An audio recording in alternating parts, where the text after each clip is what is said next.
Okay, hello ಎಲ್ಲರಿಗೂ again welcome back to my channel. This is Pradeep of Maths Teacher. So dear aspirants, Karnataka TET ಎಕ್ಸಾಮ್ನ maths class ಅದರಲ್ಲಿ ಇವತ್ತಿನ ಈ ವಿಡಿಯೋದಲ್ಲಿ ಕೆಲವಾರು ಇಂಪಾರ್ಟೆಂಟ್ ಕ್ವಶನ್ಸ್ಗಳನ್ನು ತಗೊಂಡು ಅದಕ್ಕೆ ಸೊಲ್ಯೂಷನ್ಸನ್ನು ಕೊಡ್ತೀನಿ. ಜೊತೆಗೆ ಕೆಲವಾರು ಇಂಪಾರ್ಟೆಂಟ್ MCQಸ್ಗಳನ್ನು ಕೂಡ ತಗೊಂಡು ಅದಕ್ಕೂ ಕೂಡ ಸೊಲ್ಯೂಷನ್ಸನ್ನು ಕೊಡ್ತೀನಿ ಅನ್ನೋಂಥದ್ದು. The pair of coincident lines in the following are. ಇಷ್ಟರಲ್ಲಿ ಕೋ ಇನ್ಸಿಡೆಂಟ್ ಲೈನ್ ಯಾವುದು?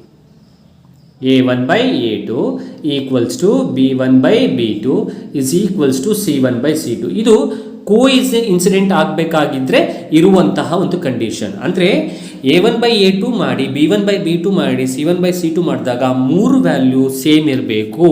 ಹಾಗಾದರೆ ಈಕ್ವೇಷನ್ ಅಬ್ಸರ್ವ್ ಮಾಡಿ, ಮೂರು ವ್ಯಾಲ್ಯೂಸು ಸೇಮ್ ಬರುವಂತಹ ಈಕ್ವೇಷನ್ ಯಾವುದು ನೋಡಿದ್ರೆ ನಿಮ್ಗೆ ಈಸಿಯಾಗಿ ಗೊತ್ತಾಗುತ್ತೆ. ಎರಡನೇದು ಯಾಕೆಂದರೆ ನೋಡಿ ಇಲ್ಲಿ ಎಷ್ಟಿದೆ, 2/4 ಇದೆ, 3/6 ಇದೆ, 9/18 ಇದೆ. ಕರೆಕ್ಟಾ?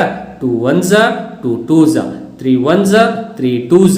ಇಲ್ಲಿ ನೋಡಿ, ಸೊ ಬಲಗಡೆ 9 ಇರೋದ್ರಿಂದ ಇದು -9 -18 ಮೈನಸ್ ಮೈನಸ್ ಗೆಟ್ ಕ್ಯಾನ್ಸಲ್. ಇಲ್ಲೂ ಅಷ್ಟೇ 9 1s 9 2s. ಹಾಗಾದ್ರೆ ಆನ್ಸರ್ ಎಷ್ಟು ಬಂತು ನಿಮ್ಗೆ ಇಲ್ಲಿ ಎಲ್ಲ ಕಡೆನೂ? ಸೊ ಆನ್ಸರ್ ಏನಂತ ಬರ್ತಾ ಇದೆ ಅಂದರೆ 1/2 ಈಕ್ವಲ್ಸ್ ಟು 1/2 ಈಕ್ವಲ್ಸ್ ಟು 1/2. ಕರೆಕ್ಟಾ? ಹಾಗಾದರೆ ನಮ್ಮ ಯಾವ ಆಪ್ಷನ್ ಕರೆಕ್ಟ್ ಆಗಿದೆ? ನಮ್ಮ ಬಿ ಆಪ್ಷನ್ ಕರೆಕ್ಟ್. ಯಾಕೆಂದರೆ ಬಿ ಆಪ್ಷನಲ್ಲಿರೋ ಈಕ್ವೇಷನ್ನು ಕೋಇನ್ಸಿಡೆಂಟ್ ಲೈನು ಅಂದರೆ ಅದಕ್ಕೆ condition A1 by A2 B1 by B2 equals to C1 by C2ಗೆ ನಮಗೆ ಸ್ಟ್ಯಾಟಿಸ್ಫೈ ಮಾಡ್ತಾ ಇದೆ ಅನ್ನುವಂಥದ್ದು. ಓಕೆ, ಸೊ ಇನ್ನು ಫಿಫ್ತ್ ಕ್ವಶನ್ಗೆ ಹೋಗೋದಾದರೆ ನೋಡಿ, the sum of the 15 terms of AP is 465, sum of the 14 terms of the same AP is 406, then it's 15th term. ಸಮ್ನ ಕೊಟ್ಟು ನಿಮಗೆ 15th ಟರ್ಮ್ನ ಕೇಳಿದ್ರೆ, ಸಮ್ನ ಕೊಟ್ಟು ಬರಿಯ A15 A20 ಅಂತ ಕೇಳಿದ್ರೆ ಅದಕ್ಕೆ ಫಾರ್ಮುಲಾ ಏನು ಅಂತದ್ದು ಹೇಳ್ಕೊಟ್ಟಿದ್ದೀನಿ. ಈಗ ಕ್ವಶನಲ್ಲಿ ಏನು ಕೇಳಿದರೆ ಅನ್ನೋದನ್ನ ನೋಡೋಣ. A15 ಕೇಳಿದರೆ, ಸಮ್ನ ಕೊಟ್ಟು 15th ಟರ್ಮ್ ಕೇಳಿದ್ರೆ ಇದಕ್ಕೆ ಶಾರ್ಟ್ಕಟ್ಟಲ್ಲಿ ಫಾರ್ಮುಲಾ ಇದೆ. ಅದೇ S15ನ S14ಇಂದ ಮೈನಸ್ ಮಾಡಿ. ಸಿಂಪಲ್. A15 ಕೇಳಿದ್ರೆ ಫಾರ್ಮುಲಾ S15 ಮೈನಸ್ S14. ಅಕಸ್ಮಾತ್ A10 ಕೇಳಿದ್ರು ಅಂದ್ಕೊಳ್ಳಿ, ನಿಮಗೆ ಸಮ್ನ ಕೊಟ್ಟು A10ನ ಕೇಳಿದ್ರೆ ನೀವು ಸಿಂಪಲ್ S10ನಿಂದ S9 ಮೈನಸ್ ಮಾಡಿ.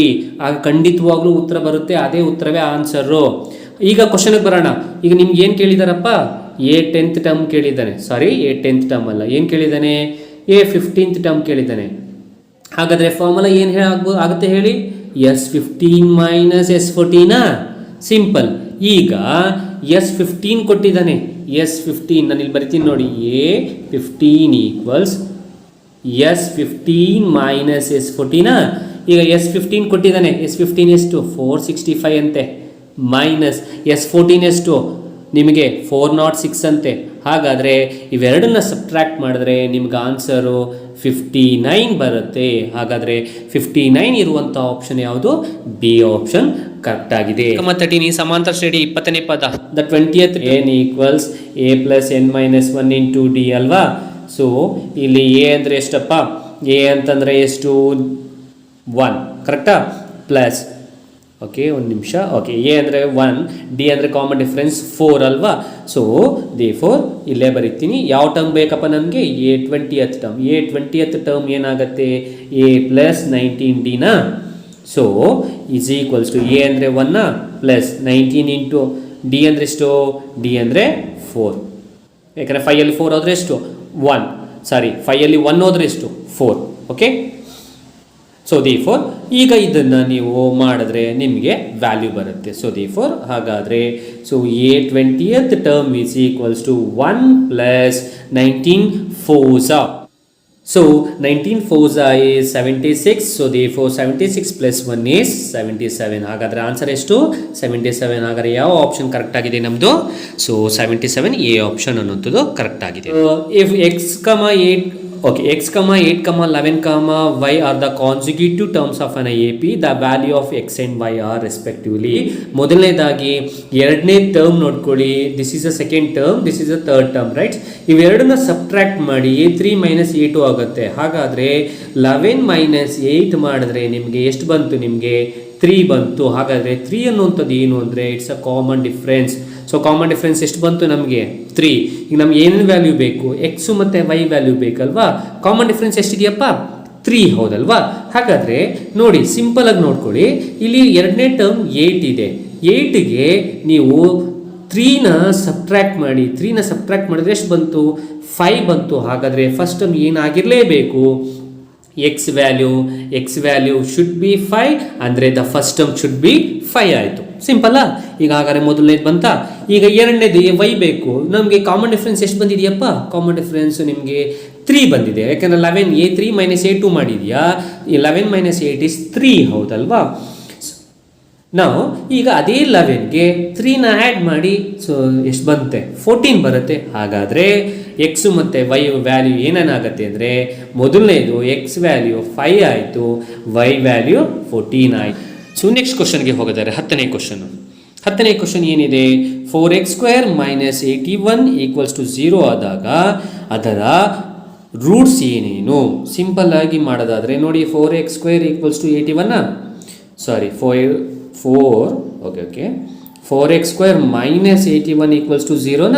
ಈಗ 4x² 81 ಆಚೆ ಕಳಿಸ್ಬಿಡಿ, ಪ್ಲಸ್ 81 ಆಯಿತಾ? ನೆಕ್ಸ್ಟು ಸೊ ನಮಗೆ x² ಬೇಕಾ? x² ಅಂತಂದರೆ 4ನ ಆಚೆ ಕಳಿಸಿದ್ರೆ 81/4 ಆಯಿತಾ? ಸೊ ಇಲ್ಲಿ x² ಇದೆ, ನಮಗೆ ಎಕ್ಸ್ ವ್ಯಾಲ್ಯೂ ಬೇಕು ಅಂದರೆ ಸ್ಕ್ವೇರ್ ರೂಟ್ನ ತಗೊಳ್ಳಿ. Left hand side right hand side square root ತಗೊಳ್ಳಿ. ಸ್ಕ್ವೇರ್ ರೂಟ್ ತೊಗೊಂಡ್ರೆ x ಇಸ್ ಈಕ್ವಲ್ಸ್ ಟು 81/4 ಆಯಿತಾ? ಸೊ 81/4 ಅಂತಂದರೆ ಎಕ್ಸ್ನ ವ್ಯಾಲ್ಯೂ ಏನೇನಾಯಿತು? Square root of 81 is 9 divided by 4 to 2. ಹಾಗಾದರೆ the answer will be plus or minus 9/2 ಆಗುತ್ತೆ. ಹಾಗಾದರೆ which option is right? D option ಅನ್ನುವಂಥದ್ದು ಕರೆಕ್ಟ್ ಆಗಿದೆ ಅನ್ನೋದು. So now the 12th one. In finding the roots of the quadratic equation 6x² minus x minus 2 is equals to 0 by the method of factorization, then the middle term minus x can be written as. Now factorization method ನಿಮ್ಗೆ ಗೊತ್ತು, splitting up of middle term. So ಅದರಲ್ಲಿ ನಿಮಗೆ actual steps ಇರೋದು, first 6ಅನ್ನು 2 ಜೊತೆ multiple ಮಾಡಬೇಕು. ನಾವು 6 2s is how much? 6 2s are 12. So ಹಾಗಾದರೆ multiple ಮಾಡಿದ್ರೆ 12 ಬರಬೇಕು. ಆ್ಯಡ್ ಮಾಡಿದ್ರೆ ಮತ್ತು ಸಬ್ಟ್ರಾಕ್ಟ್ ಮಾಡಿದ್ರೆ, ಆ್ಯಡ್ ಮಾಡಿದ್ರೆ ಅಥವಾ ಸಬ್ಟ್ರಾಕ್ಟ್ ಮಾಡಿದ್ರೆ ಮಿಡಲ್ ಟರ್ಮ್ ಬರಬೇಕು. ಮಿಡಲ್ ಟರ್ಮ್ ಏನು? ಮೈನಸ್ ಎಕ್ಸ್ ಅಂದರೆ -1x ಹೌದಲ್ವಾ? ಹಾಗಾದರೆ ಈ 12ಗೆ ನೀವು ಫ್ಯಾಕ್ಟರ್ಸ್ ತಗೊಳ್ಳಿ. 12 ಫ್ಯಾಕ್ಟರ್ಸ್ ಯಾವ್ದು ಅಂದರೆ 3 ಮತ್ತು 4 ತಗೋತೀನಿ. ಸೊ 3 ಮತ್ತು 4 ತೊಗೊಂಡ್ರೆ ನಾವು you need to subtract it ಅಲ್ವಾ? ಹಾಗಾಗಿ ನೀವೇನು ಮಾಡಬೇಕು?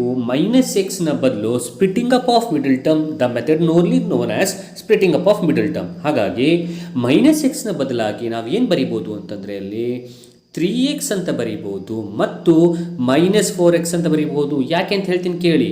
ಸೊ 3xಲ್ಲಿ -4x ಹೋದರೆ ನಿನಗೆ ಆ್ಯಕ್ಚುಲಾಗಿ ಬರೋದು ಆನ್ಸರು -1x. ಹಾಗಾದರೆ ನಂಗೆ ಮಿಡಲ್ ಟರ್ಮ್ ಏನಿದೆಯಪ್ಪ? ಮಿಡಲ್ ಟರ್ಮ್ ಇರೋದು -1x.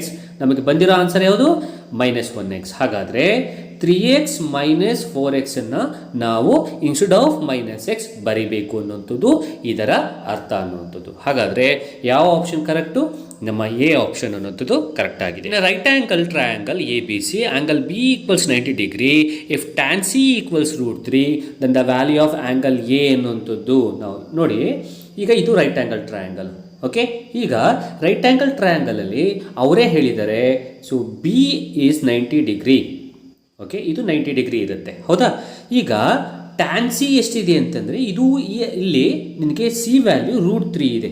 ಸೊ ಈಗ ನೀವು ಗಮನಿಸಬೇಕಾಗಿರೋದು ಆ್ಯಂಗಲ್ ಎ ಎಷ್ಟು ಫೈಂಡ್ ಔಟ್ ಮಾಡಬೇಕಲ್ವಾ. ಈಗ ಸಿಂಪಲ್ ಆಗಿ ಟ್ರಿಕ್ ಹೇಳ್ಕೊಡ್ತೀನಿ ಕೇಳಿ. ಈಗ ನಿಮಗೆ ಈ √3 ಅನ್ನುವಂಥದ್ದು ಟ್ಯಾನಲ್ಲಿ ಎಲ್ಲಿ ಬರುತ್ತೆ ನೋಡ್ಕೊಳ್ಳಿ. Trigonometric values table ಗೊತ್ತಿದೆಯಲ್ವಾ?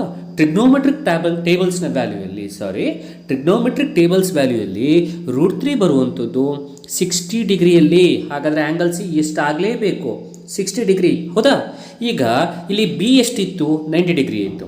ಇಲ್ಲಿ ಸಿ ಎಷ್ಟಾಯಿತು? 60 ಡಿಗ್ರಿ ಆಯಿತು. ಹಾಗಾದರೆ ಆ್ಯಂಗಲ್ ಎ ಎಷ್ಟಾಗಲೇಬೇಕು? ಆ್ಯಂಗಲ್ ಎ ಎಷ್ಟಾಗಲೇಬೇಕು ಅಂತಂದರೆ ಇಟ್ ಶುಡ್ ಬಿ 30 ಡಿಗ್ರಿ. ಯಾಕೆ ನೋಡಿ, the sum of the sum of the interior angles in a triangle is equals to how much 180. So ಇಲ್ಲಿ ಬಿ ಆ್ಯಂಗಲ್ಲು 90 ಇದೆ, ಸಿ ಆ್ಯಂಗಲ್ಲು 60 ಬಂತು. 90 + 60 is 150. 180ಯಲ್ಲಿ 115 ಸಬ್ಟ್ರಾಕ್ಟ್ ಮಾಡಿದ್ರೆ ನಮ್ಗೆ ಎಷ್ಟು ಬರುತ್ತೆ? ಸೊ 30 ಬಂತು. ಹಾಗಾದರೆ ಯಾವ ಆಪ್ಷನ್ ಕರೆಕ್ಟು?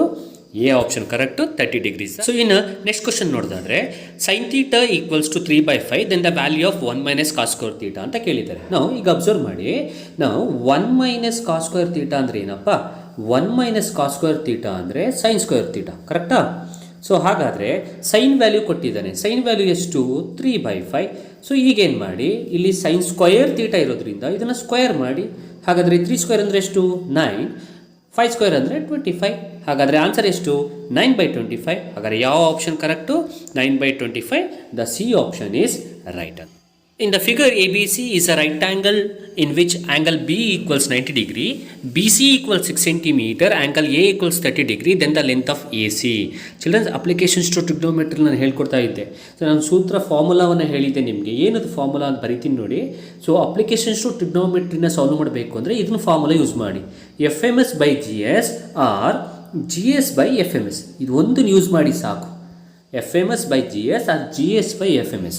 ಹಾಗಂದ್ರೆ ಏನು ಅಂತ ಹೇಳ್ಬಿಡ್ತೀನಿ. FMS ಅಂದರೆ ಫೈಂಡ್ ಮಾಡಬೇಕಾಗಿರೋ side divided by given side, simple trick. And GS by FMS ಅಂದರೆ given side by FMS side. So ಇದರ ಅರ್ಥ ಏನು ಅಂದರೆ, ನಮಗೆ ಕೊಟ್ಟಿರೋ side divided by find out ಮಾಡಬೇಕಾದ ಸೈಡನ್ನ ತೊಗೊಂಡು ಆ್ಯಂಗಲನ್ನು ತೊಗೊಂಡು ನೀವು ಫೈಂಡ್ ಔಟ್ ಮಾಡಿದ್ರೆ ನಿಮಗೆ ಆನ್ಸರ್ ಬರುತ್ತೆ. ಈಗ ಅದನ್ನೇ ಅಪ್ಲೈ ಮಾಡ್ತೀನಿ ನೋಡಿ. ನನಗೆ BC ಕೊಟ್ಟಿದ್ದಾರೆ, ಕರೆಕ್ಟಾ? ಈಗ ನನಗೆ ಯಾವ್ದು ಬೇಕು? AC ಬೇಕು. ಹಾಗಾದರೆ ನಾನು ಯಾವುದನ್ನು ತೊಗೋತೀನಿ ಅಂದರೆ BC/AC ತೊಗೋತೀನಿ, ಸಿಂಪಲ್. ಓಕೆ, ಈಕ್ವಲ್ಸ್ ಟು ನಾವು ಈಗ ಆ್ಯಂಗಲ್ ಏಲಿರೋದ್ರಿಂದ BC ಏನಾಗುತ್ತೆ? ಅಪೋಸಿಟ್ ಸೈಡ್ ಆಗುತ್ತೆ. ಹಾಗಾದರೆ ಇದೇನಾಗುತ್ತೆ? ಇದು ಹೈಪೋಟಿನಸ್ ಸೈಡ್. ಹಾಗಾದರೆ ಅಪೋಸಿಟ್ ಬೈ BC/AC ಅಂದರೆ ಅಪೋಸಿಟ್ ಬೈ ಹೈಪೋಟಿನಸ್ ಆಯಿತು. ಅಪೋಸಿಟ್ ಬೈ ಹೈಪೋಟಿನಸ್ ಅಂದರೆ ಅರ್ಥ ಸೈನ್. ಸೊ ಸೈನ್ 30 ಡಿಗ್ರಿ ಬಂತ, ಕ್ಲಿಯರಾ? ಈಗ BC ಅಂದರೆ ಎಷ್ಟು? 6 ಸೆಂಟಿಮೀಟರ್ ಹಾಕಿದ್ದೀನಿ. AC ಅಂದರೆ ಗೊತ್ತಿಲ್ಲ, ಸೊ ಅಲ್ಲೇ ಇಟ್ಕೊಂಡಿದ್ದೀನಿ. ಈಕ್ವಲ್ಸ್ ಟು ಸೈನ್ 30 ಅಂದರೆ 1/2ನ. ಈಗ ಇದನ್ನು ಕ್ರಾಸ್ ಮಲ್ಟಿಪಲ್ ಮಾಡಿ 6 2s 12. ಸೊ ಹಾಗಾದರೆ AC ಇಸ್ ಈಕ್ವಲ್ಸ್ ಟು ಎಷ್ಟು ಬಂತು? 12 ಸೆಂಟಿಮೀಟರ್ ಬಂತು. ಹಾಗಾದರೆ ಯಾವ answer correct? 12 centimetre, B option ಅನ್ನೋಂಥದ್ದು ಕರೆಕ್ಟು. ನಾನು ಹೇಳ್ಕೊಟ್ರೆ ಮೆಥಡ್ ಅಪ್ಲೈ ಮಾಡ್ಕೊಳ್ಳಿ. FMS/GS ಅಥವಾ GS/FMS.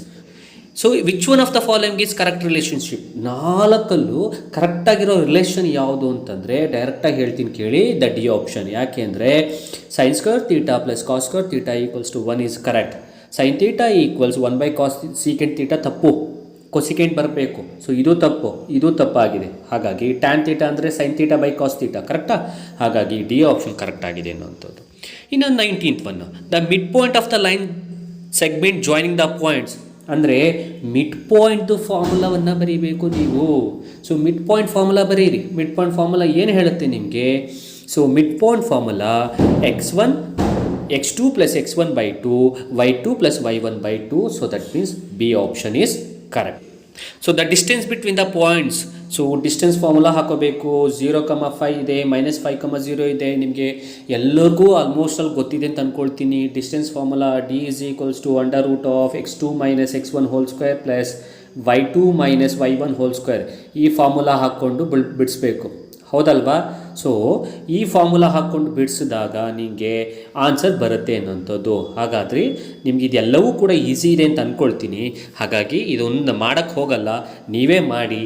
So distance formula A ವ್ಯಾಲ್ಯೂನ x1 y1, B ವ್ಯಾಲ್ಯೂನ x2 y2 ಹಾಕ್ಕೊಂಡು ಫಾರ್ಮುಲಾ ಹಾಕಿ ಸಿಂಪ್ಲಿಫೈ ಮಾಡಿದಾಗ ನಿನಗೆ ಸಿ ಆಪ್ಷನಲ್ಲಿರೋ ಆನ್ಸರ್ ಸಿಗುತ್ತೆ.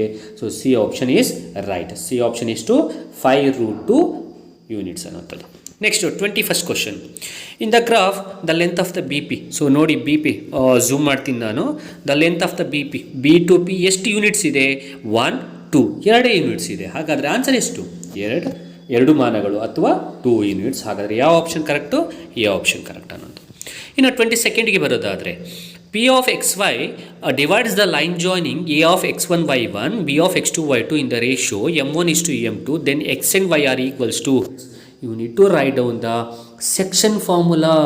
ಸೆಕ್ಷನ್ ಫಾರ್ಮುಲಾ ಎಲ್ಲರಿಗೂ ಗೊತ್ತಿದೆಯಲ್ಲ ನಿಮಗೆ, m1x2 plus m2x1 by m1 plus m2, m1y2 plus m2y1 divided by m1 plus m2. ಹಾಗಾದರೆ which option is right?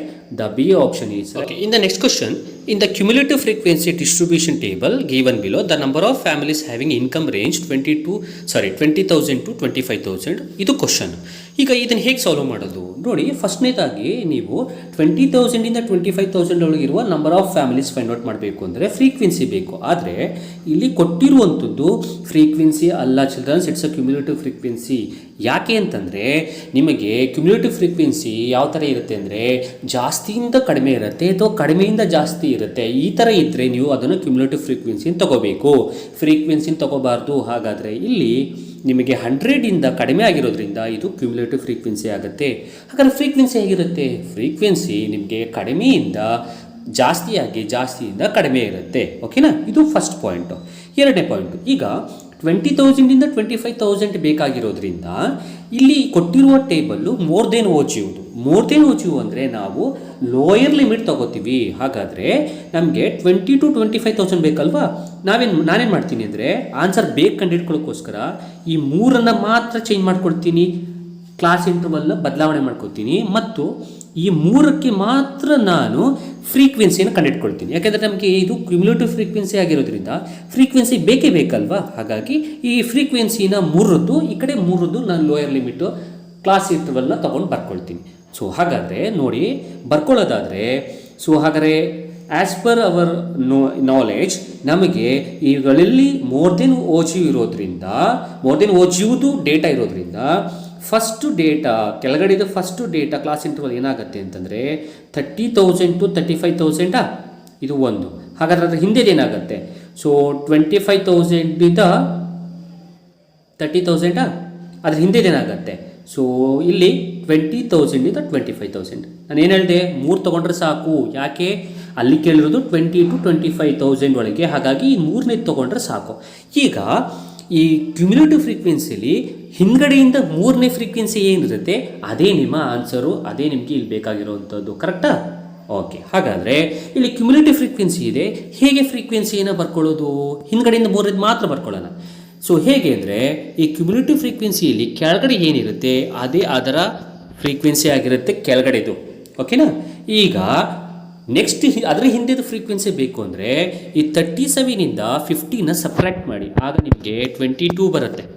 Next 50ಇಂದ 37 ಮಾಡಿ, ಆಗ ನಿಮಗೆ 13 ಬರುತ್ತೆ. ಸಾಕು. ನಮಗೆ ಏನು ಹೇಳಿದೆ? 20 to 25,000 ಅಲ್ಲೋ ಬೇಕಾಗಿರೋದು. ಬಂತು ನೋಡಿ ಆನ್ಸರ್. ಎಷ್ಟು ಬಂತು? 13. ಹಾಗಾದರೆ ನಮ್ಮ ಆನ್ಸರು 20,000 ಇಂದ 25,000 ಒಳಗಿರುವ ಫ್ಯಾಮಿಲಿ ಎಷ್ಟಾಯಿತು? ಸೊ ಫ್ಯಾಮಿಲಿ ಎಷ್ಟಾಗಿದೆ ಅಂದರೆ 13 ಇದ್ದಾರೆ. 13 is your average marks scored by a student in a test of 6 subject is 18. The sum of the marks scored by him is 5 subject is 86. Then the marks scored by him in the 6th subject. ಒಬ್ಬ ಹುಡುಗ ಇದ್ದಾನೆ. ನೀವೇ ಅನ್ಕೋಬೇಡಿ, ನಿಮ್ಗಳಿಂದ ನಿಮ್ಮನೇ ಎಕ್ಸಾಂಪಲ್ನ ತೊಗೊಬೇಡ. ಓಕೆನಾ? ಈಗ ಅವನದು 6 ಟೆಸ್ಟ್ನದು average marks 18 ಅಂತೆ. ಇದು first point. ಮತ್ತು ಮೊದಲ 5 ಸಬ್ಜೆಕ್ಟ್ನ ಆ್ಯಡ್ ಮಾಡಿದ್ರೆ ಅವನು 86 ಬರುತ್ತಂತೆ ಟೋಟಲು. ಹಾಗಾದರೆ 6ನೇ ಸಬ್ಜೆಕ್ಟಲ್ಲಿ ಎಷ್ಟು ಮಾರ್ಕ್ಸು ಅನ್ನೋದು ಕ್ವಶನ್. ಹಾಗಾಗಿ ಏನು ಮಾಡೋಣ ನೋಡಿ. ಅವ್ರು ಹೇಳಿರೋ ಸ್ಟೇಟ್ಮೆಂಟ್ ಪ್ರಕಾರ the sum of the marks scored by him is 5 subject is 86 ಅಲ್ವಾ? ಸೊ 5 ಸಬ್ಜೆಕ್ಟ್ ಸೇರಿದ್ರೆ ನಿನಗೆ 86 ಆಗುತ್ತೆ. ಕರೆಕ್ಟಾ? ಹಾಗಾದರೆ 86 ಪ್ಲಸ್ 6ನೇ ಸಬ್ಜೆಕ್ಟ್ ನಾನು ಕಂಡುಹಿಡಿಯಬೇಕು, ನನಗೆ ಗೊತ್ತಿಲ್ಲ. ಡಿವೈಡೆಡ್ ಬೈ ಎಷ್ಟರಿಂದ ಡಿವೈಡ್ ಮಾಡಿ ಅಂದರೆ ಆವ್ರೇಜ್ ಮಾರ್ಕ್ಸ್ ಕೊಟ್ಟಿರೋದ್ರಿಂದ 6 ಸಬ್ಜೆಕ್ಟಿಂದ ಡಿವೈಡ್ ಮಾಡಿ ನೀವೇನು ಮಾಡಿ ಅಂದರೆ, ಓಕೆ ಒಂದು ಕೆಲಸ ಮಾಡ್ತೀನಿ, ನೀಟಾಗಿ ಬರಿತೀನಿ ನೋಡಿ ಇಲ್ಲಿ. ಓಕೆ ಇಲ್ಲಿ ಬರೀತೀನಿ. ಓಕೆ ಈಗ ನೋಡಿ ಸಿಂಪಲ್, ಬೇಗ ಬೇಗ ಮಾಡೋದಾದರೆ ಈಗ 5 ಸಬ್ಜೆಕ್ಟು ಟೋಟಲ್ ಗೊತ್ತು. S1 ನಾನು ಹಿಂಗೆ ಬರ್ಕೋಬೋದು, S1 plus S2 plus S3 plus S4 plus S5 plus X6 divided by 6. Okay ಇದು ಫಾರ್ಮುಲಾ. ಈಗ 5 ಸಬ್ಜೆಕ್ಟು ಮಾರ್ಕ್ಸು ನನಗೆ ಗೊತ್ತು. 5 ಸಬ್ಜೆಕ್ಟು ಮಾರ್ಕ್ಸು ಎಷ್ಟು ಅಂತಂದರೆ 86 ಪ್ಲಸ್ 6ನೇ ಸಬ್ಜೆಕ್ಟ್ ಕಂಡುಹಿಡಿಬೇಕು ಡಿವೈಡೆಡ್ ಬೈ ಎಷ್ಟು ಸಬ್ಜೆಕ್ಟ್ ಇದೆ? 6 ಸಬ್ಜೆಕ್ಟಿಂದ ಡಿವೈಡ್ ಮಾಡಿ. ಓಕೆ ಈಕ್ವಲ್ಸ್ ಟು ಅವರುಗಳ ಆವ್ರೇಜ್ ಎಷ್ಟು? 18. ಸಿಂಪಲ್. ಓಕೆ ಈಗೇನು ಮಾಡಿ? ಕ್ರಾಸ್ ಮಲ್ಟಿಪಲ್ ಮಾಡಿ. ಕ್ರಾಸ್ ಮಲ್ಟಿಪಲ್ ಮಾಡಿದ್ರೆ ನಿಮ್ಗೆ ಆನ್ಸರ್ ಸಿಗುತ್ತೆ ಚಿಲ್ಡ್ರನ್ಸ್, ಆರಾಮಾಗಿ ಸಿಗುತ್ತೆ ಆನ್ಸರ್ಸು. ಸೊ ಕ್ರಾಸ್ ಮಲ್ಟಿಪಲ್ ಮಾಡಿದ್ರೆ ನೋಡಿ 18 6 ಎಷ್ಟು ಈಗ ಈ 86 ಪ್ಲಸ್ S6 ಅಲ್ಲೇ ಇರಲಿ 18 6 104 ಓಕೆ ಈಗ ರಬ್ ಮಾಡಲೈತಾ ಸೊ ರಬ್ ಮಾಡ್ಬಿಟ್ಟು ಬರಿತೀನಿ ನೋಡಿ ನೆಕ್ಸ್ಟು ಹಾಗಾದರೆ S6 ಈಕ್ವಲ್ಸ್ 108 86 ಈ ಕಡೆ ಕಳಿಸಿ -86 ಸಾರಿ ಎಷ್ಟದು ಹಾಂ 86 ಕರೆಕ್ಟ್ 86 ಹೌದಾ ಈಗ ಇವೆರಡನ್ನು ಸಬ್ಟ್ರಾಕ್ಟ್ ಮಾಡಿ ಸೊ ಸಬ್ಟ್ರಾಕ್ಟ್ ಮಾಡಿದ್ರೆ ಎಷ್ಟು ಬರುತ್ತೆ ನಿಮಗೆ ಆಗ ಬರುವಂಥ ಆನ್ಸರೇ 22 ಹಾಗಾದರೆ ಅವನ 6ನೇ ಸಬ್ಜೆಕ್ಟ್ನ ಮಾರ್ಕ್ಸ್ ಎಷ್ಟಾಯಿತು 22 ಆಯಿತು ಇದು ಈ ರೀತಿಯಾಗಿ ಮಾಡಬೇಕು ಆವ್ರೇಜ್ ಕೊಟ್ಟರೆ ಆ್ಯಡ್ ಮಾಡಿ ಡಿವೈಡ್ ಬೈ ದ ಸಬ್ಜೆಕ್ಟ್ ಮಾಡಿ ಈಕ್ವಲ್ಸ್ ಟು ಆನ್ಸರ್ ಎಷ್ಟು ಆವ್ರೇಜ್ ಕೊಟ್ಟಿರ್ತಾರೆ ಅಷ್ಟು ಮಾಡಿ ಕ್ರಾಸ್ ಮಲ್ಟಿಪಲ್ ಮಾಡಿ ನಿಮ್ಗೆ ಆನ್ಸರ್ ಬರುತ್ತೆ ಓಕೆ ಇದು ನಿಮ್ಮ ಆನ್ಸರ್ ಅನ್ನುವಂಥದ್ದು question okay so 25th the median and mode of a group data scores are 26 and 29 respectively then the mean of the score is ತುಂಬ ಈಸಿ ಇದೆ ಇದು ಮಾಡಬೇಕು ಅಂತಂದರೆ ನಿಮಗೆ ಒಂದು ಫಾರ್ಮುಲಾ ಗೊತ್ತಿರಬೇಕು ಯಾವುದು ಸ್ಟ್ಯಾಟಿಸ್ಟಿಕ್ಸಲ್ಲಿ 3 median minus 2 mean equals to mode okay ಇದು ಫಾರ್ಮುಲಾ ಚಿಲ್ಡ್ರನ್ಸ್ ಸೊ ಈ ಫಾರ್ಮುಲಾವನ್ನು ಹಾಕಿ ಮೀಡಿಯನ್ ಜಾಗಕ್ಕೆ ಮೀಡಿಯನ್ ವ್ಯಾಲ್ಯೂ ಮೋಡ್ ಜಾಗಕ್ಕೆ ಮೋಡ್ ವ್ಯಾಲ್ಯೂ ಹಾಕೋಣ ಸೊ ಹಾಗಾದರೆ 3 ಇಂಟು ಮೀಡಿಯನ್ ಎಷ್ಟಪ್ಪ 26 ಮೈನಸ್ 2 ಇಂಟು ಮೀನ್ ಅಂದರೆ ಎಷ್ಟಪ್ಪ ಗೊತ್ತಿಲ್ಲ ಬಿಕಾಸ್ ಅವ್ರು ಕೇಳಿರೋದೆಷ್ಟು ಮೀನ್ ಈಕ್ವಲ್ಸ್ ಟು ಮೋಡ್ ಅಂದರೆ ಎಷ್ಟು 29 ಈಗ 26 3 ಎಷ್ಟಾಯಿತು 78 ಮೈನಸ್ 2 ಇಂಟು ಮೀನ್ ಅಲ್ಲೇ ಇರಲಿ 2 ಇಂಟು ಮೀನ್ ಆಚೆ ಕಳಿಸ್ಬಿಡಿ ಮೈನಸ್ 2 ಇಂಟು ಮೀನ್ ಆ ಕಡೆ ಹೋದರೆ ಪ್ಲಸ್ 2 ಇಂಟು ಮೀನ್ ಆಗುತ್ತೆ 29ನ ಲೆಫ್ಟ್ ಸೈಡ್ ಕರ್ಕೊಳ್ಳಿ 29 ಲೆಫ್ಟ್ ಸೈಡ್ ಬಂದರೆ ನಿಮಗೆ ಮೈನಸ್ 29 ಆಯಿತಾ ಹಾಗಾದರೆ ಮೀನ್ ಈಕ್ವಲ್ಸ್ 78ಅಲ್ಲಿ 29 ಹೋದರೆ 49/2 ಹಾಗಾದರೆ 49ನ 2ಇಂದ ಡಿವೈಡ್ ಮಾಡಿದ್ರೆ ನಿಮ್ಗೆ ಎಷ್ಟು ಬರುತ್ತೆ 24.5 ಬರುತ್ತೆ ಹಾಗಾದರೆ ಅದೇ ನಿಮ್ಮ answer D option is right answer okay 26th question ನೋಡೋದಾದ್ರೆ in the given figure angle B equals 90 degree A B equals B C equals 2 centimetre then the length of the A C simple ಬೇಗ ಮಾಡೋದಾದರೆ it's a Pythagoras theorem so Pythagoras theorem ಏನು ಹೇಳುತ್ತೆ A C square is equals to A B square plus B C ಸ್ಕ್ವೇರಾ ಕರೆಕ್ಟಾ so ಹಾಗಾದರೆ value ಹಾಕಿ 2 square plus 2 square is 4 plus 4 8 ಹಾಗಾದರೆ ನಮ್ಗೆ ಎ ಸಿ ಬೇಕಲ್ವಾ ಸೊ ಎ ಸಿ ಸ್ಕ್ವೇರ್ ಬೇಕಾಗಿರೋದ್ರಿಂದ A C square is equals to 8 ಬಂತು ಹಾಗಾದರೆ A C is equals to under root of 8 ನಾವೇನಂತ ಬರ್ಕೋಬೋದು 4 ಇಂಟು 2 ಸೊ 4 ಇಂಟು 2 ಅಂತ ಬರ್ಕೊಂಡ್ರೆ the answer will be 2√2 simple ಹಾಗಾದರೆ ಯಾವ option correct A option correct ಅನ್ನುವಂಥದ್ದು okay next question in the triangle A B C if D is parallel to B C then the relation which true is Pythagoras Thales ಥಿಯರಮನ್ನು ನೋಡಿ Thales theorem ಯಾವುದರಲ್ಲಿದೆ ಅದನ್ನು ಬರ್ಕೊಳ್ಳಿ A D divided by A B ನೋಡಿ first ಒಂದು option ಆಗಲ್ಲ A C by A D ಆಗಲ್ಲ ನೋಡಿ A C by A D ಆಗುತ್ತಾ ಆಗಲ್ಲ ಎ ಡಿ ಬೈ ಡಿ ಆಗುತ್ತಾ ಎ ಡಿ ಬೈ ಡಿನೂ ಆಗಲ್ಲ ಸೆಕೆಂಡ್ ಒನ್ನು ಆಗಲ್ಲ A B by B C ಆಗುತ್ತಾ ಎ ಬಿ ಬೈ ಬಿ ಸಿನೂ ಆಗಲ್ಲ ಹಾಗಾದರೆ ಟೇಲ್ಸ್ ಥಿಯರಮ್ ಪ್ರಕಾರ ನಮಗೆ ಸಿ ಆಪ್ಷನ್ನೇ correct A D by A B A E by A C it's a corollary okay ಮುಂದಿನ question 28th triangle ABC similar to triangle PQR and the areas are in ratio 25:9 BC 5 cm ಆದರೆ QR length similar triangles to theorem 2 prove ಗೊತ್ತಿದ್ರೆ ಸಾಕು area of triangle ABC divided by area of triangle ಇನ್ನೊಂದು ಯಾವುದು PQR ಕೊಟ್ಟಿದ್ದಾರೆ PQR equals to BC square by ಆಮೇಲೆ QR square ಕರೆಕ್ಟಾ ಇದು areas of similar triangle to prove ಎಲ್ಲೇ areas of similar triangle ಅಂತ ನಿಮ್ಮ ಕಣ್ಣಿಗೆ ಕಾಣಿಸ್ತು ಅಂದರೆ ಈ ಫಾರ್ಮುಲಾವನ್ನು ಅಪ್ಲೈ ಮಾಡಿಬಿಡಿ ಈಗ ಅವ್ರು ಕೊಟ್ಟಿರೋ ಪ್ರಕಾರ ನೋಡಿ ಬಿ ಸಿ 5 ಆದರೆ ನೋಡಿ ಅದರರ್ಥ 25 5 ಆಯಿತು ಅಂದರೆ 25 ಅದ್ರ ಸ್ಕ್ವೇರ್ ರೂಟ್ ಏನು 5 ಆಯಿತು ಹಾಗಾದರೆ 9ದು ಸ್ಕ್ವೇರ್ ರೂಟ್ ಏನಾಗಲೇಬೇಕು 3 ಯಾಕೆಂದರೆ B C square by Q R square ತಾನೆ ಸೊ ಬಿ ಸಿ ಅಂದರೆ 5 ಸ್ಕ್ವೇರ್ ಅಂದರೆ 25 ಕ್ಯೂ ಆರ್ ಅಂದರೆ 3 ಸ್ಕ್ವೇರ್ ಅಂದರೆ ಏನಾಗುತ್ತೆ 9 ಆಗುತ್ತೆ ಹಾಗಾದರೆ ಯಾವ option correct B option correct ನೀವು ಬಿ ಆಪ್ಷನ್ನ ಟಿಕ್ ಮಾಡಬೇಕು ಮುಂದಿನ question the measure of 3 angles of a triangle are in a ratio 1:2:3 then the triangle is ಅನ್ನುವಂಥದ್ದು ಇದು ಕ್ವಶನ್ ಈಗ 3 ಆ್ಯಂಗಲ್ನ ಸೇರಿಸಿದ್ರೆ ನಿಮಗೆ 1:2:3 ಇದೆ ಆ ಸೈಡ್ಸ್ದು ರೇಷಿಯೋ ಹಾಗಾದರೆ ಯಾವ ಟ್ರಯಾಂಗಲ್ ಆಗುತ್ತೆ ಅನ್ನೋದು ಕ್ವಶನು ಈಗ ನಮಗೆ ರೇಷಿಯೋ ಕೊಟ್ಟಿದ್ದೀನಲ್ವಾ ನಾವು ರೇಷಿಯೋನ ಏನು ಮಾಡೋಣ ಆ ಆ್ಯಂಗಲ್ಸ್ನ ಒಂದನ್ನು ಎಕ್ಸ್ ಅಂತ ಇನ್ನೊಂದನ್ನು 2x ಅಂತ ಇನ್ನೊಂದನ್ನು 3x ಅಂತ ತೊಗೊಳ್ಳೋಣ ಯಾಕಂದರೆ 1:2:3 ಕೊಟ್ಟಿದ್ದಾರಲ್ಲ ಅದಕ್ಕೆ ಈಗ sum of the 3 angles is equals to how much ಟ್ರಯಾಂಗಲಲ್ಲಿ 180 ಹಾಗಾದರೆ x plus 2x plus 3x equals to how much ಆಯಿತು 180 ಆಯಿತು. ಓಕೆ, ಹಾಗಾದರೆ ಇಷ್ಟನ್ನು ಆ್ಯಡ್ ಮಾಡಿ. X plus 2x is 3x plus 3x is 6x equals to 180. ಹಾಗಾದರೆ X equals 180/6. ಹಾಗಾದರೆ X value ಎಷ್ಟಾಯಿತು? 30 ಡಿಗ್ರಿ ಆಯಿತು. ಸೊ ಎಕ್ಸ್ ವ್ಯಾಲ್ಯೂ 30 ಡಿಗ್ರಿ ಆದರೆ 2x ವ್ಯಾಲ್ಯೂ ಏನಾಯಿತು? 2 × 30. 2 × 30 ಅಂದರೆ 60 ಆಯಿತು. ನೆಕ್ಸ್ಟು 3x ಅಂದರೆ 3 × 30. 3 3 = 9 ಅಂದರೆ 90. ಹಾಗಾದರೆ 90 ಡಿಗ್ರಿ ಬಂತು. ಸೊ 90 ಡಿಗ್ರಿ ಅಂತ ಒಂದು ಎಲ್ಲಾದರೂ ಬಂದುಬಿಟ್ರೆ ಅದರ ಅರ್ಥ ಅದು ರೈಟ್ ಆ್ಯಂಗಲ್ ಟ್ರಯಾಂಗಲ್ ಅನ್ನೋಂಥದ್ದು. ಓಕೆನಾ? ಸೊ ಇದು ಅದಕ್ಕೆ ಆನ್ಸರ್ ಅನ್ನೋಂಥದ್ದು. Next question, the true statement in the following. ಡೈರೆಕ್ಟಾಗಿ ಆನ್ಸರ್ ಟಿಕ್ ಮಾಡಿಬಿಟ್ಟಿದ್ದೀನಿ ಚಿಲ್ಡ್ರನ್ಸ್. ಇಷ್ಟು ಸ್ಟೇಟ್ಮೆಂಟಲ್ಲಿ ನೀವು ಓದಬೇಕು, ಚೂರು ಅರ್ಥ ಮಾಡಿಕೊಂಡ್ರೆ ನಿಮ್ಗೆ ಕ್ಲಿಯರಾಗಿ ಅರ್ಥ ಆಗಿಬಿಡುತ್ತೆ. 2 equiangular triangles are similar. This is right. Okay, ಇದು ಉಳಿದಿದ್ದು ತಪ್ಪು. 2 similar triangles are always congruent. ತಪ್ಪು. ಓಕೆ, ಯಾವತ್ತೂ ಕಾಂಗ್ರೇಟ್ ಆಗಿರಲ್ಲ. ಆದರೆ congruent figures can be similar triangle. Okay, a square and rectangle are always similar? No. So next ಇನ್ನು ಉಳಿದಿರೋ D option ತಪ್ಪಾಗಿದೆ. ಹಾಗಾಗಿ ಯಾವ option correct? C option correct. ಇಂಥ ಸ್ಟೇಟ್ಮೆಂಟ್ ಪ್ರಾಬ್ಲಮಲ್ಲಿ ನೀವು ಒಂಚೂರು ಓದಬೇಕು. ಸ್ಟೇಟ್ಮೆಂಟ್ನ ಓದಿದ್ರೆ ನೀವು ಈಸಿಯಾಗಿ ಅರ್ಥ ಮಾಡ್ಕೋಬೋದು. The length of the tangents drawn to a circle from a point outside is equal. Simple, that is a theorem. ಹೊರಗೆ ಎಕ್ಸ್ಟರ್ನಲ್ ಪಾಯಿಂಟಿಂದ ಸರ್ಕಲ್ಗೆ ಟ್ಯಾಂಜೆಂಟ್ ಹೇಳಿದ್ರೆ ಏನಾಗುತ್ತೆ? The tangents 2 tangents can be drawn. ನಾವು 2 ಟ್ಯಾಂಜೆಂಟ್ಸ್ನ ಡ್ರಾನ್ ಮಾಡ್ಬೋದು. ಆ 2 ಟ್ಯಾಂಜೆಂಟ್ಸ್ ಏನಾಗಿರುತ್ತೆ ನಿಮಗೆ? ಸೊ 2 ಟ್ಯಾಂಜೆಂಟ್ಸು ಈಕ್ವಲ್ ಇರುತ್ತೆ. ಹಾಗಾದರೆ answer is are equal. Next question, in the given circle with the centre O ACB angle ACB, AE and BD are the lengths, are the tangents, sorry. AE and BD are the tangents ಅಂತೆ. ನೋಡಿ ಯಾವುದು?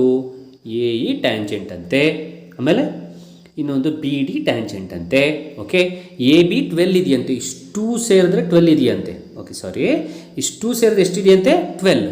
Okay, ಹಾಗಾದರೆ AE 3 centimetre ಇದ್ದರೆ length of the BD childrens ಇಷ್ಟು easy ಇದೆ ಅಂದರೆ ನೀವು ಈ ಫಿಗರ್ನ ಒಂಚೂರು ಅಬ್ಸರ್ವ್ ಮಾಡಿಬಿಡಿ. ಅವ್ರು ಹೇಳಿರೋ ಪ್ರಕಾರ ನೋಡಿ, AE 3 ಸೆಂಟಿಮೀಟರಾ? ಸಿಂಪಲ್. AB 12 ಸೆಂಟಿಮೀಟರಾ? ನಾ ನೋಡಿ, AE ಟ್ಯಾಂಜೆಂಟು, ACನೂ ಟ್ಯಾಂಜೆಂಟು. ಓಕೆ, ನೋಡಿ ಇದು tangents. The both tangents are equal. ಈಗ ತಾನೇ ಮಾತಾಡೋದು ಅಲ್ವಾ ಫಸ್ಟ್ ಪಾಯಿಂಟ್. ಈ tangent equal. The both tangents are ಈಕ್ವಲ್ಲ. ಕ್ಲಿಯರ್, ಅಲ್ಲಿಗೆ ಕ್ಲಿಯರ್ ಆಯಿತು. ಓಕೆನಾ? ಈಗ ಬನ್ನಿ, ಹಾಗಾದರೆ AE ACಗೆ ಈಕ್ವಲ್ ಇದ್ದರೆ, AE 3 ಸೆಂಟಿಮೀಟ್ರ್ ಇದ್ದರೆ AC ಇಷ್ಟಿರಲೇಬೇಕಪ್ಪ, 3ನಾ? ಫಿನಿಶ್ಡ್. ಆಗ both tangents are equal. But ಆದರೆ AB ಕೊಟ್ಟಿದ್ದಾನೆ. AB ಎಷ್ಟು ಅಂತ ಕೊಟ್ಟಿದ್ದಾನೆ ನೀವೇ ಹೇಳಿ? AB ಟೋಟಲ್ 12 ಕೊಟ್ಟಿದ್ದಾನೆ. ಬಟ್ ಇಲ್ಲಿ AE 3 ಸೆಂಟಿಮೀಟ್ರ್ ಇದ್ದರೆ AEನೂ ಎಷ್ಟಾಗಿತ್ತು? 3. ಹಾಗಾದರೆ 12ಅಲ್ಲಿ 3ನ ಕಳೀರಿ, ಎಷ್ಟು? 9 ಸೆಂಟಿಮೀಟರ್. ಹಾಗಾದರೆ ನಿಮಗೆ BD ಎಷ್ಟು ಆಗಿರಲೇಬೇಕು? ನಿನಗೆ 9 ಸೆಂಟಿಮೀಟರ್ ಆಗಿರಲೇಬೇಕು. ಯಾಕೆಂತ ಹೇಳಿ? ಯಾಕೆ ಅಂತಂದರೆ ನೋಡಿ, ಇಲ್ಲಿಂದ ಇಲ್ಲಿಗೆ ಎಷ್ಟು ಬಂತಪ್ಪ? 3ನಾ? ಸೊ AB ಎಷ್ಟಿದೆ? 12. 12 - 3 ಎಷ್ಟಾಯ್ತಪ್ಪ? 12 - 3 is 9 ಸೆಂಟಿಮೀಟರಾ? ಸೊ 9 ಸೆಂಟಿಮೀಟರ್ ಯಾವುದಾಯಿತು? BC 9 ಸೆಂಟಿಮೀಟರ್ ಆಯಿತಾ? BC 9 ಸೆಂಟಿಮೀಟರ್ ಇದ್ದರೆ BD ಎಷ್ಟಿರಲೇಬೇಕು? 9 ಇರಲೇಬೇಕು. ಯಾಕೆಂದರೆ BC ಮತ್ತು BD ಅನ್ನುವಂಥದ್ದು ಏನಾಗಿರುತ್ತೆ? ಟ್ಯಾಂಜೆಂಟ್ಸ್. ಸಿಂಪಲ್. ಓಕೆ, ಹಾಗಾದರೆ ಯಾವ option correct? So D option is right. So 9 centimetre. Next question, O ಕೇಂದ್ರವುಳ್ಳ ವೃತ್ತದಲ್ಲಿ ವೃತ್ತ ಛೇದಕ ರೇಖೆಯು ಅಂದರೆ in a circle centre the secant ಯಾವುದು? ಸೀಕೆಂಟ್ ಅಂದರೆ ಒಂದು ಸರ್ಕಲ್ನಲ್ಲಿ 2 ಪಾಯಿಂಟ್ನಲ್ಲಿ ಟಚ್ ಆಗಿ ಹೋಗಿರುವಂತಹ, ಇಂಟರ್ಸೆಕ್ಟ್ ಆಗಿ ಹೋಗಿರುವ ಲೈನ್. ಸೊ 2 ಪಾಯಿಂಟ್ನಲ್ಲಿ ಟಚ್ ಆಗಿ ಹೋಗಿರುವ ಲೈನ್ ಯಾವುದು? XY. ನೋಡಿ, 2 ಸರ್ಕಲ್ನಲ್ಲಿ 2 ಪಾಯಿಂಟ್ನಲ್ಲಿ ಇಂಟರ್ಸೆಕ್ಟ್ ಆಗಿ ಹೋಗಿರಬೇಕು. ಹಾಗಾದರೆ XY ಅನ್ನುವಂಥದ್ದು 2 ಪಾಯಿಂಟಲ್ಲಿ ಇಂಟರ್ಸೆಕ್ಟ್ ಆಗಿ ಹೋಗಿದೆ. B option is right. Next question, so a student divide a line of length 9 centimetre in the ratio 2:3 geometrically as shown in the figure. ಬೇಗ ಹೇಳ್ಕೊಂಡು ಹೋಗ್ತೀನಿ. The correct length of AM and MB obtain by calculation and respectively equal to. Children ಡೈರೆಕ್ಟಾಗಿ ಹೇಳ್ಬಿಡ್ತೀನಿ, ಇದು ಇದೇ answer. ಹೇಗೆ ಅಂತ ಹೇಳಬೇಕು ಅಂದರೆ, ನನ್ನ ಲಾಸ್ಟ್ ವೀಡಿಯೋದಲ್ಲಿ ಇದೇ ಪ್ರಾಬ್ಲಮ್ನ ನಾನು ಎಕ್ಸ್ಪ್ಲನೇಷನ್ ಕೊಟ್ಟಿದ್ದೀನಿ, ಹೋಗಿ ನೋಡಿ ಚಿಲ್ಡ್ರನ್ಸ್. ಖಂಡಿತವಾಗ್ಲೂ ಈಸಿಯಾಗಿ ಮಾಡ್ಬೋದು. ಹೇಗೆ ಅದರ ಆನ್ಸರ್ ಬರುತ್ತೆ, 3.6 ಮತ್ತು 5.4 ಬರುತ್ತೆ ಅನ್ನೋದನ್ನ ಹೇಳ್ಕೊಟ್ಟಿದ್ದೀನಿ. Next question, 35th, the correct relationship between the sides of the triangle ABC given in the figure. ನೋಡಿ ಎ ಬಿ ಸಿ ಅನ್ನುವಂಥದ್ದು ಒಂದು ರೈಟ್ ಆ್ಯಂಗಲ್ ಟ್ರಯಾಂಗಲ್ ಆಗಿದ್ದರೆ ಪೈಥಾಗರಸ್ ಥಿಯರಮ್ ಅಪ್ಲೈ ಮಾಡ್ಬೋದು. ಪೈಥಾಗರಸ್ ಥಿಯರಮ್ ಏನು ಹೇಳುತ್ತೆ? A C square is equals to A B square plus B C ಸ್ಕ್ವೇರಾ, ಕರೆಕ್ಟಾ? ಈಗ ಎ ಸಿ ಎಷ್ಟಿದೆ? ಬಿ ಸ್ಕ್ವೇರ್ ಇದೆ, ಅಂದರೆ ಬಿ ಇದೆ, ಬಿ ಸ್ಕ್ವೇರ್ ಆಯಿತು. ಮತ್ತು ಎ ಬಿ ಎಷ್ಟಿದೆ? ಎ ಬಿ ಸಿ ಇದೆ, ಸಿ ಸ್ಕ್ವೇರ್ ಆಯಿತು. ಪ್ಲಸ್ ಬಿ ಸಿ ಎಷ್ಟಿದೆ? ಎ ಇದೆ, ಎ ಸ್ಕ್ವೇರ್ ಆಯಿತು. ಇದು ಎಲ್ಲಿದೆ? ಡಿ ಆಪ್ಷನ್ಲಿದೆ. B square equals A square plus C square. Finished. ಅದೇ ನಿಮ್ಮ ಆನ್ಸರ್. ಎಷ್ಟು ಈಸಿ ಇದೆ ನೋಡಿ. ಮುಂದಿನ question. The volume and the sphere volume and the surface area of a sphere is numerically equal, then the radius of the sphere. ಈಗ ಒಂದು ಸ್ಪಿಯರ್ದು volume ಮತ್ತು ಸರ್ಫೇಸ್ ಏರಿಯಾ ಎರಡೂ ಈಕ್ವಲ್ ಇದ್ದರೆ ಅದರ ರೇಡಿಯಸ್ ಎಷ್ಟು? ಈಗ ಏನು ಮಾಡೋಣ, ವಾಲ್ಯೂಮ್ದು ಫಾರ್ಮುಲಾ ಬರ್ಕೊಳ್ತೀನಿ, 4/3 πr³. ಓಕೆ, ಈಗ surface area of a sphere ಬರ್ಕೋತೀನಿ, 4πr². ಕರೆಕ್ಟಾ? ಈಗ ಇದನ್ನು ಈ ಕಡೆ ತೊಗೊಬಂದರೆ ನೋಡಿ, 4ಗೆ 4 ಕ್ಯಾನ್ಸಲ್ಲ. ಓಕೆ, ಇನ್ನು ಉಳಿದಿರೋದು ಪೈಗೆ ಪೈ ಕ್ಯಾನ್ಸಲ್ಲ. ಇನ್ನು R3ಯಲ್ಲಿ R2 ಎಕ್ಸ್ಪೋನೆಂಟ್ ಅಲ್ಲಿ ಇಟ್ಕೊಳ್ಳಿ. Exponent formula R3 divided by R2. R3 R⁻³ divided by R⁻² ಅಂದರೆ R⁻³ - 2. ಹಾಗಾದರೆ R⁻1 ಆಯಿತಾ? R⁻1 ಅಂದರೆ ನಥಿಂಗ್ ಬಟ್ R. ಹಾಗಾದರೆ ಇಷ್ಟು ಕ್ಯಾನ್ಸಲ್ ಮಾಡಿದಾಗ ಇನ್ನು ಉಳಿದಿರೋ ಎಷ್ಟು? 3. ಹಾಗಾದರೆ ರೇಡಿಯಸ್ ಎಷ್ಟಾಗಿರುತ್ತೆ? 3 ಸೆಂಟಿಮೀಟರ್ ಆಗುತ್ತೆ. ಎಷ್ಟು ಈಸಿ ನೋಡಿ. ಹಾಗಾದರೆ which option is right? 3. A option is right ಅನ್ನೋಂಥದ್ದು. Next question. So a funnel given in the figure it's a combination of, ಬೇಗ ಹೇಳೋದಾದರೆ ಯಾವ ಥರ ಇದೆ ನೋಡಿ. ಕೆಳಗಡೆ ಸಿಲಿಂಡರ್ ಇದೆ, ಮೇಲ್ಗಡೆ ಯಾವ ಥರ ಇದೆ? ಫ್ರಸ್ಟಮ್ ಆಫ್ ಅ ಕೋನ್ ಇದೆ. ಹಾಗಾದರೆ B option is right. Cylinder and a frustum of a cone. 38th one. A solid is in the shape of a cylinder with the 2 hemispheres stuck to each of its ends as shown in the figure. The radius of a cylinder and a hemispherical are equal to r centimeter. If the height of the cylinder is h centimeter, then the volume of the solid. Simple. ಇದಕ್ಕೆ ಒಂದು hint ಹೇಳ್ಕೊಡ್ತೀನಿ. Volume of a solid, ಇಷ್ಟು ಫಿಗರ್ದು volume ಕಂಡುಹಿಡಬೇಕು ಅಂದರೆ ಕಣ್ಣಿಗೆ ಕಾಣ್ತಾ ಇರುವ ಫಿಗರ್ಸ್ಗಳನ್ನ add ಮಾಡಿಡಿ, ಫಾರ್ಮುಲಾಸ್ನ add ಮಾಡಿಡಿ. ಇದೇ formula. Sum of the visible faces, ಕಣ್ಣಿಗೆ ಕಾಣ್ತಾ ಇರುವ ಫಿಗರ್ಸ್ಗಳ ಫಾರ್ಮುಲಾ. ಕಣ್ಣಿಗೆ ಕಾಣಿಸ್ತಿರೋ ಫಿಗರ್ಗಳು ಯಾವುದು? ಒಂದು ಸಿಲಿಂಡರು, 2 ಹಿಮಸ್ಫಿಯರು. ಕರೆಕ್ಟಾ? ಹಾಗಾದರೆ ನಿಮಗೆ ವಾಲ್ಯೂಮ್ ಆಫ್ ಸಿಲಿಂಡರ್ ಏನಾಗುತ್ತೆ ನೋಡಿ. ಫಸ್ಟು ವಾಲ್ಯೂಮ್ ಆಫ್ ಹಿಮಸ್ಫಿಯರ್ ಬರೆದ್ಬಿಡ್ತೀನಿ. ಸೊ 2 ಹಿಮಸ್ಫಿಯರ್ ಇರೋದ್ರಿಂದ 2 × 2/3 πr³.